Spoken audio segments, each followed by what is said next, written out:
তোরা যারা বাংলাদেশে জন্ম হয়ে বাংলাদেশের খেয়ে বাংলাদেশে আইডি কার্ড তৈরি করে যারা ভারতের দালালি করস, এই কুত্তার বাচ্চারা তোরা দেখ মুসলমানদের কবরগুলাতে কিভাবে আগুন ধরিয়ে দিচ্ছে, কিভাবে মুসলমানের কবরগুলা কুড়ে মাটিগুলা সরিয়ে দিচ্ছে। বাংলাদেশে হয়ে ভারতে দালালি করা কুত্তার বাচ্চাদের জন্য এই ভিডিওটা যথেষ্ট।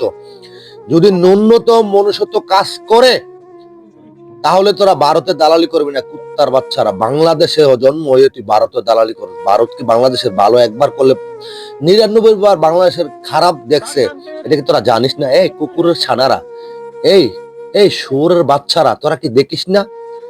এটা কি মানুষের দ্বারা সম্ভব? মানবতাটা কোথায়? ধর্মে বলা আছে সবাই সবাইকে সম্মান করবে। এখানে মানুষটা মারা গেছে, তার কবর জ্বালিয়ে দিচ্ছে। এই জানোয়ারের বাচ্চারা, তোরা কেন ভারতে দালালি করিস? এই তোর বাবা কি মোদি? মোদির যারা সন্তান তোরা? এই কুকুরের বাচ্চারা, এই জানোয়ারের বাচ্চারা, তুই দেখিস না তোরা শুয়োরের বাচ্চারা?